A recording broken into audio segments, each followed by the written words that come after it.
Long, long ago there lived in Japan a brave warrior known to all as Tuara Toda, or my lord Bag of Rice. His true name was Fujiwara Hidesato, and there is a very interesting story of how he came to change his name.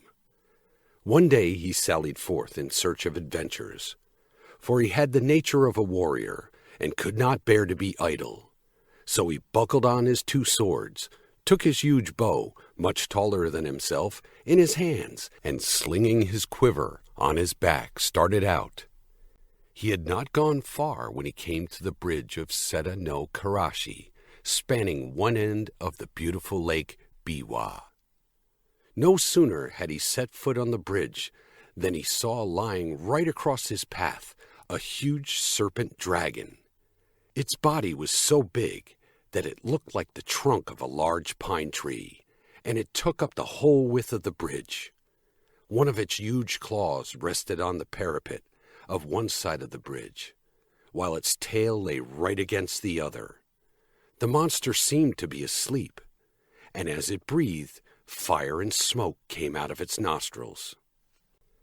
At first Hidesato could not help feeling alarmed at the sight of this horrible reptile lying in his path, for he must either turn back or walk right over its body. He was a brave man, however, and putting aside all fear, went forward dauntlessly. Crunch, crunch, he stepped now on the dragon's body, now between its coils, and without even one glance backward, he went on his way. He had only gone a few steps when he heard someone calling him from behind. On turning back, he was much surprised to see that the monster dragon had entirely disappeared, and in its place was a strange-looking man, who was bowing most ceremoniously to the ground. His red hair streamed over his shoulders, and was surmounted by a crown in the shape of a dragon's head, and his sea-green dress was patterned with shells. Hidesato knew at once that this was no ordinary mortal, and he wondered much at the strange occurrence. Where had the dragon gone in such a short space of time? Or had it transformed itself into this man? And what did the whole thing mean? While these thoughts passed through his mind, he had come up to the man on the bridge and now addressed him. "Was it you that called me just now?" "Yes, it was I," answered the man. "I have an earnest request to make to you. Do you think you can grant it to me?" "If it is in my power to do so, I will," answered Hidesato. "But first, tell me who you are." "I am the Dragon King of the lake, and my home is in these waters just under this bridge."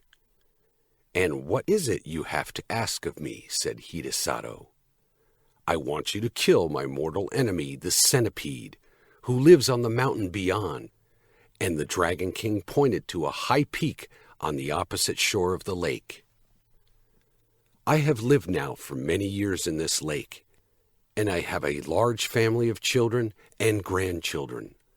For some time past, we have lived in terror, for a monster centipede has discovered our home, and night after night it comes and carries off one of my family. I am powerless to save them. If it goes on much longer like this, not only shall I lose all my children, but I myself must fall a victim to the monster. I am, therefore, very unhappy, and in my extremity I determined to ask the help of a human being. For many days with this intention, I have waited on the bridge in the shape of the horrible serpent dragon that you saw, in the hope that some strong, brave man would come along. But all who came this way, as soon as they saw me, were terrified, and they ran away as fast as they could. You are the first man I have found able to look at me without fear, so I knew at once that you were a man of great courage. I beg you to have pity upon me. Will you not help me and kill my enemy, the centipede?" Hidesato felt very sorry for the Dragon King on hearing his story, and readily promised to do what he could to help him. The warrior asked where the centipede lived, so that he might attack the creature at once. The Dragon King replied that its home was on the mountain Mikami, but that, as it came every night at a certain hour to the palace of the lake, it would be better to wait till then,